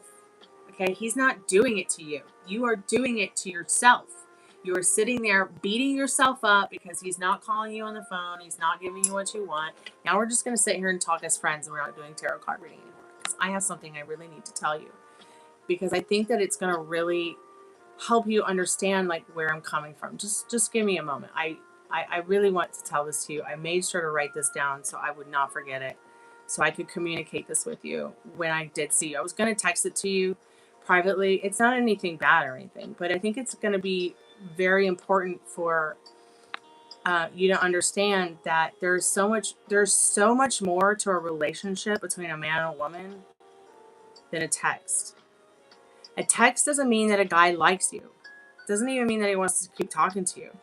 But what it does tell you is that he wants access to something within regards to how he's literally feeling about you, or there's something about you, sugar, that he does like, or he just wouldn't talk to you. Okay, I just don't think that he would even bother. And I know that maybe you're not getting the reactions or actions towards you that you want from him, but that doesn't mean that you won't in the future. And I feel like at the end of the day, I think that women mistake, men even just saying hello to them as like, they want to get with them. And that's just not the case. And then women feel offended when a guy's like, oh no, I'm just trying to be cool here and like here, get to know you and maybe make a connection, be friends. Maybe they don't even want to take it there. They just want to be friends with you. They just want to talk because they find you to be interesting. Then when he's not interested in getting in your pants or wanting that kind of access to date you, be with you, talk with you, take you out, build a life with you, women immediately get offended and think there's something wrong with them. And that's just not the case. And I think that at the end of the day, there's a lot of people who mistake the phone thing and the communication thing for meaning I want to F you, or I want to sleep with you, or I want to be your partner. I want to spend the rest of my life with you. It's just like, okay, no offense, Ari, if you're still in chat, but a man is not going to be able to tell you if he wants to spend the rest of your life with you on day one. And you just met him at your pool thing. Sorry, babe. It's not going to happen. I promise you. Maybe. I mean, maybe. Nothing is impossible, but the kind of guys you're into, it's not going to happen. All right? And it's just, I just don't understand why girls don't get that. And it really is very confusing for me because at the end of the day, I watch women tear themselves down, and I watch men tear themselves down over text message. Really? And it's sad because it's like, it used to be a woman or a man tear themselves down because someone didn't call them back, or someone didn't reply to their voicemail or their email or something. Now it's like text. Some people do still communicate through, email, I guess. But what do you want from your love story? What do you want from your life? Are you working on that? Or are you just working on trying to figure out why baby man isn't coming around as much as you'd like him to? Because you're not alone in the fact that these are strange times. They're especially strange dating times. Okay. So what do you think about the perspective of trying to keep doing what you're already doing? Don't send him a text message unless it brings you joy, because you might bring him joy, and then leave it alone. And don't care about the outcome. I mean, the funniest thing to me about modern dating is how confidently women, all right, misdiagnose men. It's what they do. They misdiagnose men, and they misdiagnose men. And when a man gives them a little bit of attention, suddenly it's like, oh, he likes me. He likes me because he said hi. He likes me because he texted back quickly. It means he's interested. Then when they don't text back, it's like, oh, he's not interested. It doesn't make any sense. Or a man shows up to hang out, a man shows up to talk to you, a man shows up, laughs at your jokes, and immediately women are like, oh my God, he's getting serious. And it really does amaze me. It really does amaze me. And it just becomes this tragic, how do I put this? It just like becomes this tragic show in motion. Hold on, I got a text message from my friend. But yeah, it's like it becomes a slow motion car crash. Aw, my best friend from England just texted me. I'm so excited. We're gonna open up our website today. But like I was saying, Suga, you know, it's almost like, okay, a guy pays a little attention to her, and she's like, oh, he's getting serious, you know, and then it's like an adorable but tragic car crash in slow motion. That's the only thing I can compare it to. It's the only thing I can compare it to. You know, and I guess it's because what most women want is like, and what they're most likely dealing with is it isn't a man who wants them. Okay, it's, you know, it's like I said, it's a man who wants access. He does want access. Your person does want access. What happens after that, I'm just not sure. You know, and the gap between, you know, these two things is so wide, Sugar. It's so wide that it's so wide it could swallow a continent. What can you do? You know? You can almost hear the universe snickering at you every time like a woman confuses the two. You know, she'll say something like, you know, he treats me differently. You know, while ignoring the fact that at the end of the day, you know, the treatment she's praising, it wouldn't even like impress. It wouldn't even impress mildly attentive houseplants. Okay, so I'm gonna let you decide. You want to get treated like a You want to be with a mildly attentive houseplant? I mean, I like mildly attentive houseplants. Oh, I got one right here. I put the plant wave on her, and she starts singing. You know, so you're gonna have to decide. You know, what do you want? Because you don't want to get caught in the illusion, you know, that you might be thinking that a male's effort is care. Or even that a male's effort is rare, because it's not. It's not always. Okay, male effort is cheap, Sugar. It's cheap. Male consistency is cheap. Male proximity is cheap. All right? Beautiful houseplant. Not cheap. All right? So you got to decide what you want. What's expensive? What's almost extinct to male intention? Okay, look, Sugar, a man who wants you doesn't move like a man who wants access. Okay, one is hunting the other, sweetheart, and the other is scavenging. One is deliberate, the other is opportunistic. And you've got to decide, can you do this forever? Can you play this game forever? You know, with him, with yourself. So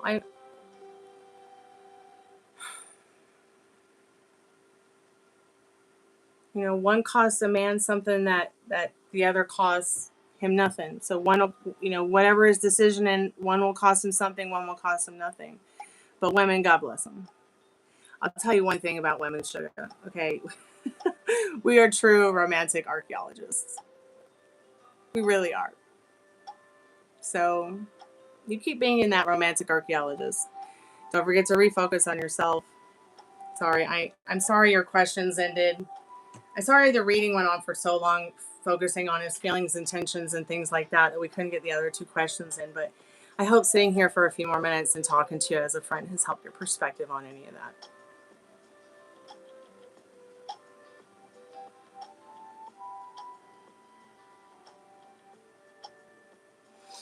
What's the topic? Boys.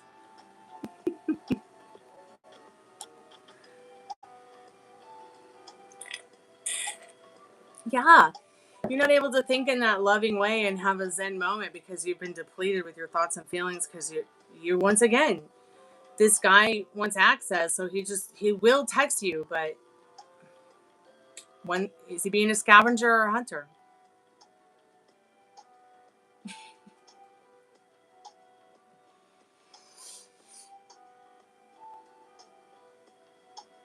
You know, stop digging around for meaning out of rubble. Please stop dusting him off or any man off or anybody off. Stop dusting off his behavior and, trying to convince yourself that you found a treasure. I don't mean to sound like a bitch, but I am that bitch. And when you have found a treasure, oh my gosh, you're going to know, honey. And you're going to be happy. And he's going to be happy. And it won't matter if both his feet are broken. He will make the effort above and beyond. Okay? Because he's the hunter and you're the food. He wants that food. All right? Promise. Hey, Dark Reverend, how are you? Welcome back to the haunted house. But yeah, so let's just get you on a one-way path to understanding that it's about you now. And you got to focus on, what it is that makes you happy so that you can get back to your own thoughts and feelings about things. How are you doing, Dark Reverend? Happy Beltane. Men who want access to you, but men who want access, they're everywhere. You could probably find one right now on YouTube. It's their default setting. There we go. They're born into it. They're born into this world where it's like they're ready to consume. So I thought the blue moon was on the 31st. It is a full moon. It's the full moon flower moon tonight. The blue moon is on May 31st. Blue moon, full moon, May 31st. I think. That's the way I was looking at the calendar. Maybe I'm wrong. They want pleasure. They want perks. They want male privilege without doing any labor. Does that sound like someone you know? Just curious. They want to be mothered, by the same woman that they, want to brag about. And women just hand themselves over like emotional vending machines. Do you want to be an emotional vending machine all the time for this guy? Can you do this forever? I don't think you can, sugar. I don't think you're in love enough. I don't think you got to fall in love enough. I think there's some parts of you guys that there's a little bit of falling in love going on, yes. And you're both freaked out about it. And there's nothing wrong with that. It's kind of fun. But it hurts too much now if it hurts too much now, then just take a little pause so that you can refocus on your thoughts and feelings and get back to it later. He's not going anywhere. I promise you. Yeah, everybody does need love. Hey, Heidi. Welcome back to the haunted house. No, sugar. I'm not able to do your other questions because it's 11 plus minutes, 11 plus cards, up to 3 questions, whichever comes first. So I think we've already covered a lot. And your homework, okay, from the last couple cards I pulled about what your advice is to refocus on yourself. It always tells you to refocus on yourself. You finally gave yourself a little more rest. Your muscles are finally starting to pop. Hype to finally be over 200 pounds. But yeah, massive life level ups in the collective. Well, that's so wonderful. I'm so happy to finally be under 200 pounds. I used to have a terrible emotional eating disorder. And I went from like size 0 to size what the fuck. And I've lost, let's see, how much weight have I lost in the last decade? I think I've lost about 150 pounds. And I want to lose like 40 more. Thanks. A lot of people are like, where's the other 40 pounds? But trust me, is there. Thanks so much. I appreciate that. I think like right now I'm 5'4.5" and like stuck at 190. I'm not afraid to talk about my weight. But the thing is that a lot of it is muscle from like years of dancing. And, you know, before I got in the car accident, I definitely was working out every day. And now that I'm a little better, I definitely continue to take my walks, even if I have to use crutches. I've come off the crutches in the last year since I started like my physical therapy with it. I don't even know how to dance on a pole, but it does help a lot with my physical therapy. And it's helped me a lot with like my upper body, my arms, my back. And I think that I will have to probably go back to specialists for like my hip, my knee, and my feet. But I think some of the issues I was having over the last couple of years have also helped a little bit in those departments having the pole. Because some of the problems, like, you know, having, like I had internal bleeding for like 6 to 8 weeks, and I just was so messed up. I had an engine in my lap. And so it's taken like years, I think literally 3-4 years to come through. I don't know if I'm just numb to the pain now or what it is, but I'm glad I have the pole, because the pole and walking every day help me a lot to like maintain my weight. But also when I am cutting back, and I do fasting a lot. Sometimes I'll fast up to 12 to 16 hours a day. And that's comfortable for me if I'm really trying to make some power moves with the weight loss thing. But I want to protect the muscles, which is also important, because if you don't protect the muscles while you're trying to lose weight, you'll become like a rubber band.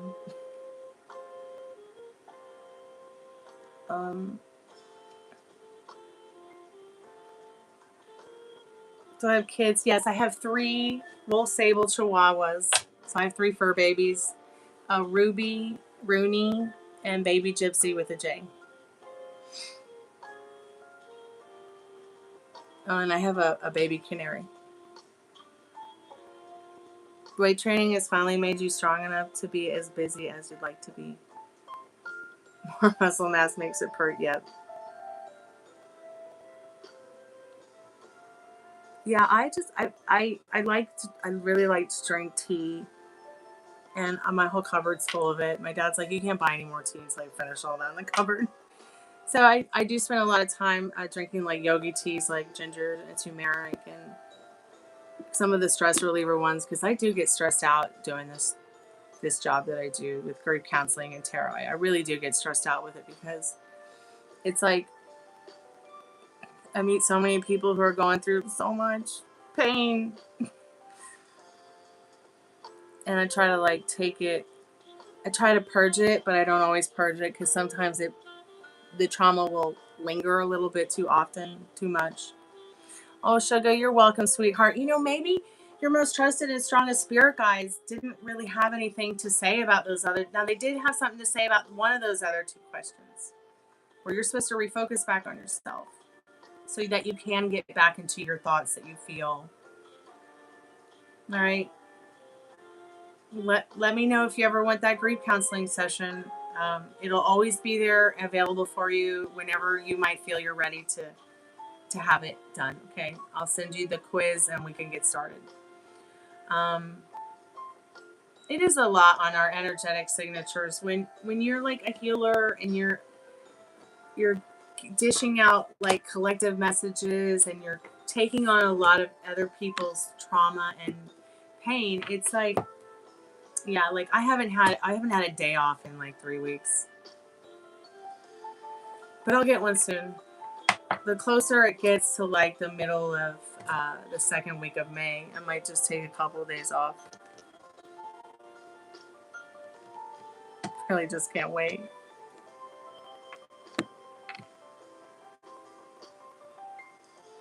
Well, keep me updated, Sugar. I'm going to do another collective message and put the spirit box on here in a moment. I'm going to put the spirit box on now. I just want to ask it a couple questions. Is it plugged in? No, it's not plugged in. I'll be right back.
Yes, Meryl.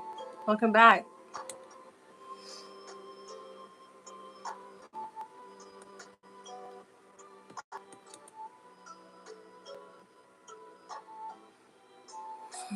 What? Did you find me a 10-bedroom house in Malibu Beach we can all move into and live happily ever after in? You found your house? No, send it to me.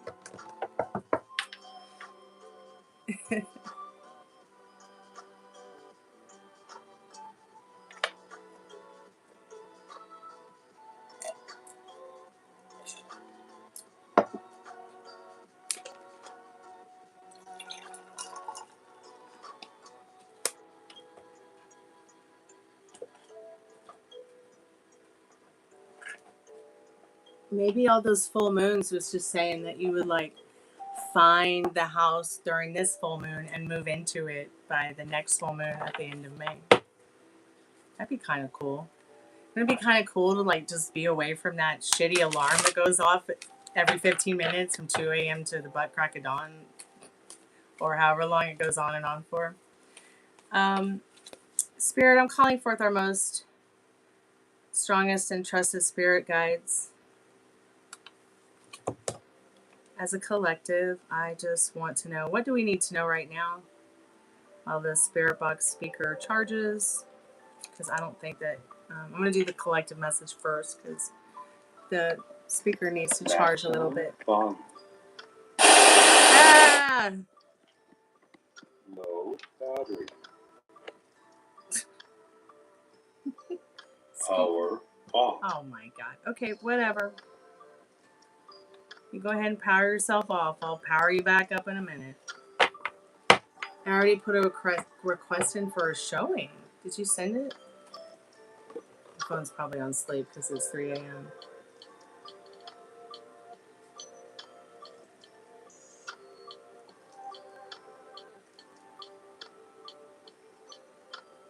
Well, I'm so happy for you, Meryl.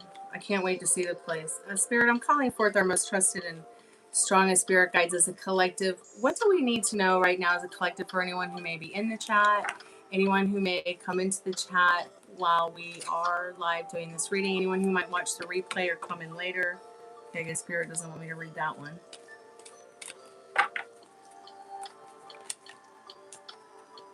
Card number 42, release. I love this card. It's that card that's like about releasing, you know, once again, that which does not serve you. So, Sugar, if you're there, you know, it's time, babe. It's time for you to get into your spirit lodge and give it a big hug. So this card is yellow. It's card number 42. The direction is east. Anytime you are possessed, here we go. Anytime you are possessed by an emotion that you cannot control, know that it does not belong to you. Someone is sending you some bad energy, sending you negative energy. Imagine that negative emotion is muddy water pouring down through your hands, onto your legs and feet, and into the earth. Or take that emotion into your hands and release it like a hawk and let it fly away. We tend to hold on to the fears and the negative energy in an addictive way. And when you release your fears, you allow power to come into you. So create a welcoming void within through the power of your release. Yeah, I released Molly today. She'll still be the moderator, but she's not coming this weekend because she has staph infection. And I told her, I know you're going to be in Atlanta, but I'm going to have to release you, girl. Can't come to the house with staph infection. I feel bad for her, and I feel bad for anyone who might come in contact with her. I just hope that she's going to be okay and take care of herself while she's on this trip to meet this guy she likes here in Atlanta.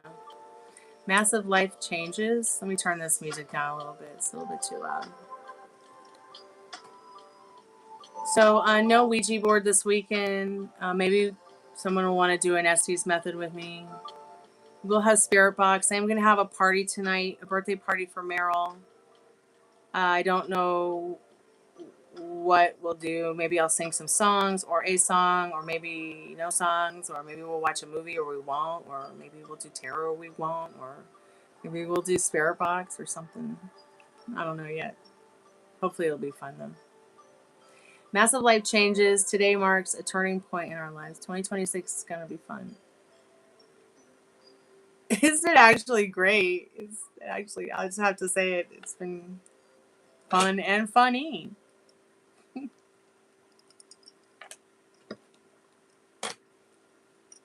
Thank God the comedy's gotten better. I hope they don't take it away.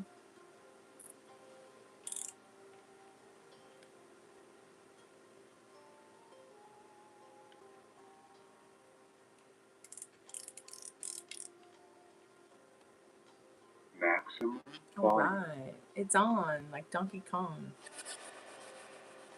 Are there any spirits with us tonight that would like to communicate with us? Yep. Okay.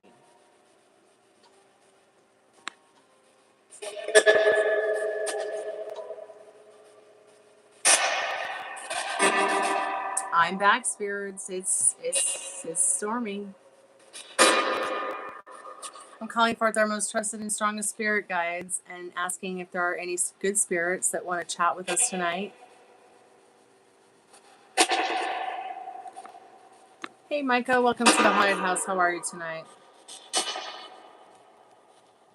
Oh yeah, and I bet you with this full moon and it being Beltane and the veil being thin,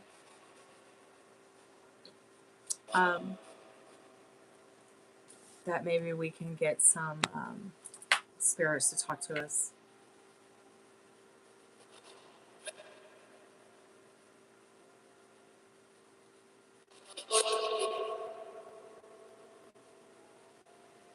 Is there anything that you'd like to say, spirits? What's your name? Do you have a name? No? Maximum volume.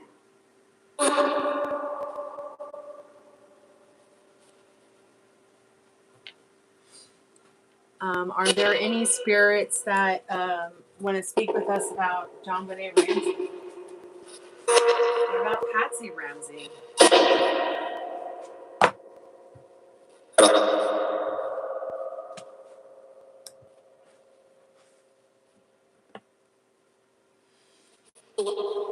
I really want to talk. I just really want to ask a question about Doug Stein again.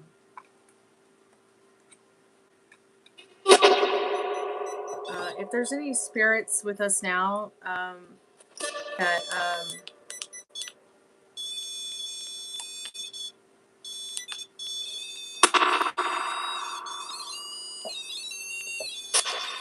there's any spirits with us that would like to communicate that may not be able to speak through the REM pod, please touch the REM pod and light it up. Okay. So yesterday, Dark Reverend, we kept getting like a little girl's voice, and she said Dolly. And so I went to get my Dolly doll. Because there has been a child girl spirit here before that wanted the doll before, said Dolly doll, and it really freaked us out because I was like, how does she know my doll's name? So I got Dolly doll and the puppy, and this little spirit voice, like little child voice, kept popping up in the live last night. But I also think that sometimes like there are spirits that will try to misguide us, so we have to use our intuition to know whether or not some of the answers are real or if they're just trying to be mischievous and like lie to cover their asses. And I'll tell you why. Like tonight, I'm feeling pretty spicy about Patsy Ramsey because I didn't know this, but there's this inscription on her. There's this inscription on her tombstone, and it kind of just made my flesh crawl. It was love.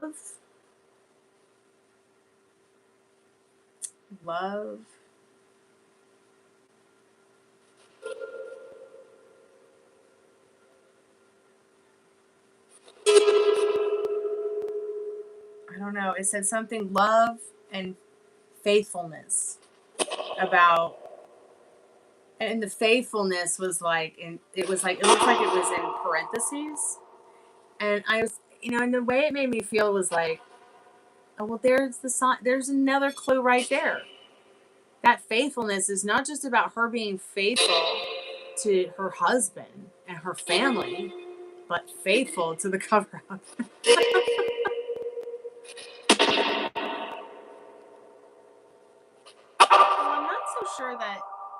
I'm not so sure that any of my dolls are cursed, but I do believe that there's something magical about them, the ones that I do have. But not that they're like evil or dark or anything like that. Not like that silly, ridiculous Robert doll that Ozzy Osbourne and his son just had to get a copy of, and then Ozzy got sick.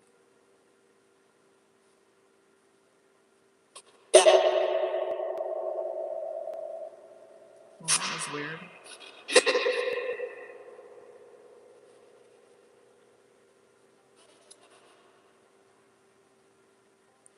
Are there any spirits that are with us right now that can tell me when Doug Stein graduated high school, did he really say in his high school yearbook, if you do things right, people won't realize you've done anything at all? Yes or no?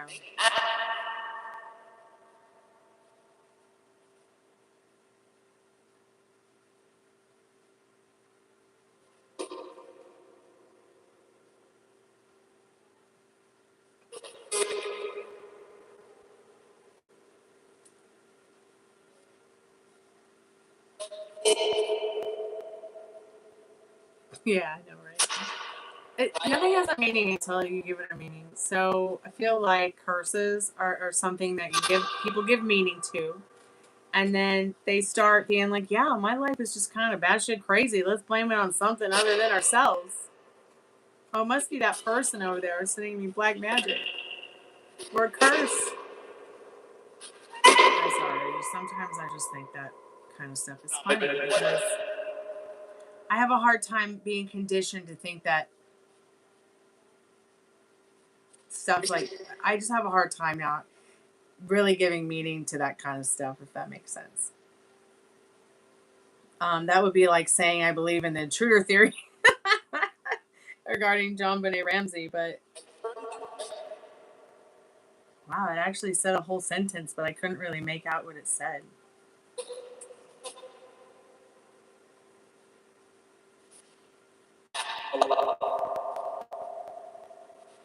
Yeah, and I think that when people don't know how to alchemize the energy, they don't know how to wield the power, they don't know what to do with what's inside of them, they will start to blame it on someone else, blame it on the rain, blame it on someone's magic, someone's.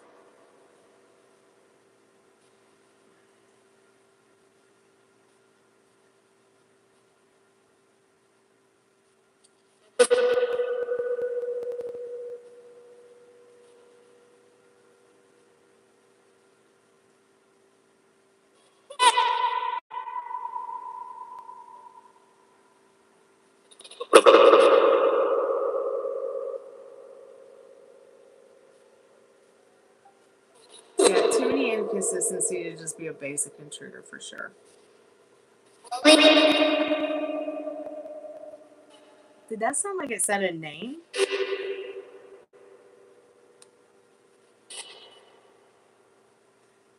Okay, here's the inscription: grace, love, and faithfulness. Okay, it's not that it's in parentheses, it's just the cursive is very medieval. Yeah, okay, that's what it is. Grace, love, and faithfulness through it all. You know what it is? Come on. It has to be her John Bonet's death. It can't just be like just through it all, but it all. Like, that is so profound. I mean, even on her deathbed, she's like, you guys got to help me find this guy. But also, we have to understand that she had cancer and she was on a lot of anxiety medication and pain medication. So when her daughter was killed, who knows what she thought? Who knows what drugs she was on? Who knows? She could have been on a cocktail of things. A glass of wine, pop a glass of wine, pop a pain pill. Maybe, maybe she woke up that morning and she was in pain and had to pop one. And the adrenaline from finding out what happened or waking up to it or opening her eyes to that just kind of turned her into somebody she never really realized she was. And then when I start thinking about this case, like, I start thinking about how difficult was it for these people who are such good friends to watch each other turn into flies. And when I started thinking about, like, my friends who I've had to watch turn into flies, like, my best friend I knew for 20 years that, like, killed my mom. My best friend for 20 years that, like, I don't really understand why, multiple people I grew up with they just did, like, they were people I never ever thought they were capable of doing some of the things they did that ruined our friendship. And I could, like, no longer, and to get lost still in some of that, and to not be able to, like, foresee it sometimes, like, hurts me. But maybe it's only because maybe spirit hides it from me because they don't want to cause me a whole lot of pain. And then if I do realize something, I realize it and then I address it and then I'm like, fuck it, it's over, deal with it. And I think that, like today was pretty difficult. Yeah, today was pretty difficult within regards to doing a lot of tarot card readings for people who are having that issue. And then, like, seeing it in myself and how I've gone through it and where I've come through it, how I've come through it has been the most important part. And I want to help people through that too. Towards the end, she would have been on a lot of meds, yes, for pain, morphine. Yes, yeah, I know. I was my mom's caregiver for quite some time, and she had cancer for quite some time. And there must have been a lot of urine and poop cleaning. Okay, because people who have stage 4 cancer, that's a normal part of stage 4 cancer, is having to have somebody clean you up or having to constantly clean yourself up if you don't have anyone to clean you up. And that consists, Pam, of, patting and washing and sanitizing and hygiene. And I don't know. I mean, all I can do is just hope that she wasn't in too much pain and hope that she had the best care. But yes, I mean, like, we're talking, she probably was on it all day long, on morphine all day long, every day, for years. And who knows what it did to her? That shit changes you, part of my friends. Yeah, Philip had cancer and, oh, sweetheart. Yeah, here we are, caregivers. See, that's why the Spirit brought us together, so we could grieve together and heal together. Okay, Meryl.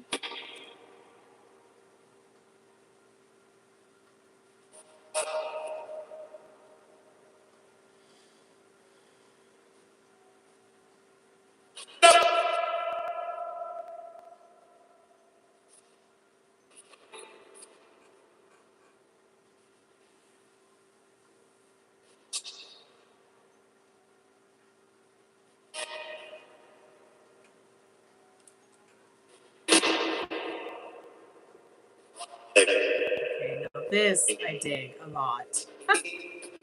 This is beautiful. Oh my God. This is an apartment or a house? This is a whole house. Oh, you gotta get this whole house, man. Like the townhouse. You have to get this. I just saw this one. What is it? Carnelian Bay? Single family residence. That $2,200 a month, 2-bedroom, 1 bath. That place, oh, that is just glorious. That is so beautiful. And you know what? It reminds me of like some of those really beautiful houses out in the country in Nashville. Well, Nashville, I know you would be like, how is the city like Nashville have country around it? But downtown Nashville, this house reminds me of a lot of the houses and the way the scenery looks and the nature. Oh, this house is so cool. It looks like it reminds me of a tree house. Let me look at the second one. I love it. It's great. It's so beautiful. Yeah, I really like that one. That is something special. And we were just sitting here talking about it. Let me know how that goes. All right, good night, Dark Reverend. Sweet dreams when you get there. Enjoy your evening. Thank you so much for coming by and hanging out with us tonight. Haladita. See you again soon. Yes, I did. That's what I do. Everything always works out in my favor. And same with you. Oh, you're welcome, sweetheart. You're welcome. Guys, I'm at 3%. And I'm not fully charged anymore. Hi. I just want to thank y'all for coming by tonight. I'm going to crawl in bed and cuddle my puppies right after I brush my teeth. And I'm going to get some sleep because I don't know. I might just want to stay up and work on the website. But maybe I'll stay up for a little bit. Yeah, I need to probably stay up and work a little bit more. I need to get the website going. That way when I wake up, I can start testing it. What's the only downside? No downsides. What's the only downside?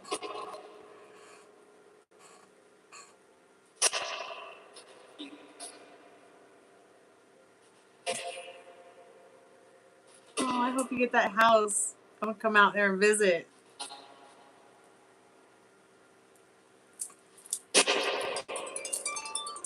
But it'll be so worth it. To have your own house, Meryl. Oh my God. Good night, ghosties, spirits, angels, devils, and demons, ranting, spell chanting.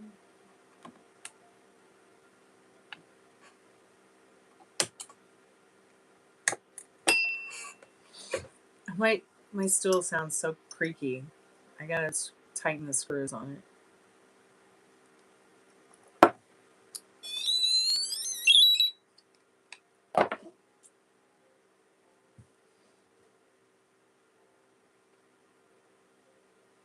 Yeah, center of the house. It's beautiful. It's so pretty. Reminds me of a tree house.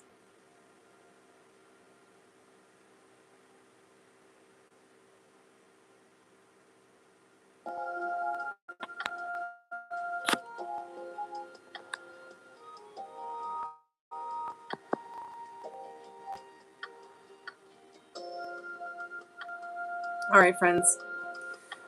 I love you guys. Be safe. Safety first. Don't be sorry. Get some rest. Be good to yourself with your thoughts. I'm gonna go and publish my website and start tweaking it a little bit and start getting the code together for it to just get it up and running so I can test it. Maybe some of y'all can call me on it.